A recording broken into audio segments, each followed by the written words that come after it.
Shweta ma'am, यहाँ पर मैं देख रही हूँ कि जो लोग हैं उनके जाने का सिलसिला शुरू हो चुका है। अब आप दिखाएं श्वेता जी, वहाँ पर क्या कुछ चल रहा है और क्या वहाँ से भी लोग घरों की तरफ जाना शुरू हो गए हैं?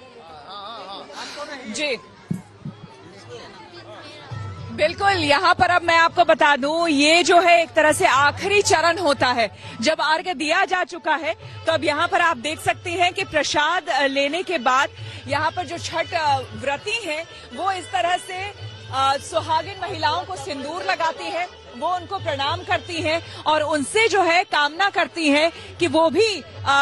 ये भगवान से कहे, सूर्य देवता से कहे कि उनके घर में भी संपन्नता, सुख, समृद्धि हमेशा बनी रहे। तो इसी तरह से मैं आपको बता दूं, एक छोटा सा यहाँ पर हवन किया जाता है। हवन करने के बाद यहाँ पर छठ व्रती जो है इसी तरह से प्रसाद देती हैं और ये देखिए तमाम लोग जो है यहाँ पर प्रणाम कर रहे हैं छठ व्रतियों को, क्योंकि देखिए ये हर किसी से संभव हो नहीं पाता है। जिस तरह से मैंने आपको बोला, बहुत कम लोग होते हैं जो कर पाते हैं इस व्रत को और इसी तरह से कुछ भीड़ होती है। अब यहाँ पर मैं भी जरा आशीर्वाद इनसे ले लूं। बहुत धन्यवाद आपका, आपने हमें टाइम भी दिया और इतने व्रत के, कठिन व्रत के बावजूद ये महाप्रसाद भी देखिए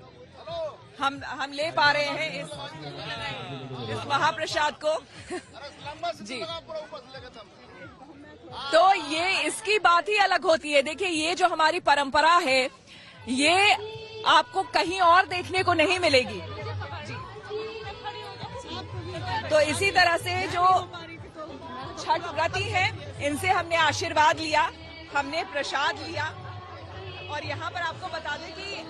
लोग मांग करके प्रसाद लेते हैं और इससे भी काफी पुण्य माना जाता है कि लोग खुद मांग करके यहाँ पर प्रसाद लेते हैं। तो इसी तरह से आपने देखा कि इस महापर्व छठ का इसी तरह से यहाँ पर अब समापन हो रहा है, समापन की तरफ बढ़ रहा है, क्योंकि अब जितने भी लोग हैं जो छठ व्रत कर रहे हैं या फिर उससे जुड़े जितने भी लोग हैं, घर परिवार के लोग हैं, वो घाट से अपने अपने घरों की तरफ आगे बढ़ेंगे और अपने अपने घरों की तरफ आगे इसी के साथ बढ़ते हुए आपको मैं बता दूं कि इसी के साथ ये जो महापर्व है वो यहाँ पर समाप्त हो जाएगा। तो 4 दिनों का ये महापर्व, लोक आस्था का ये महापर्व, जिसमें हम प्रकृति की पूजा करते हैं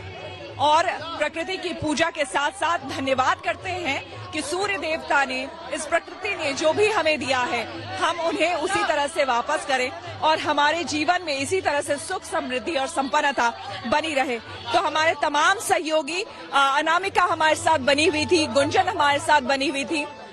तमाम सहयोगियों का बहुत धन्यवाद हमारे साथ जुड़ने के लिए और हमें पूरा विश्वास है कि लोक आस्था का ये महापर्व तमाम जो हमारे गुड न्यूज टुडे के दर्शक हैं उनके जीवन में भी सुख, शांति और समृद्धि लेकर आएगा।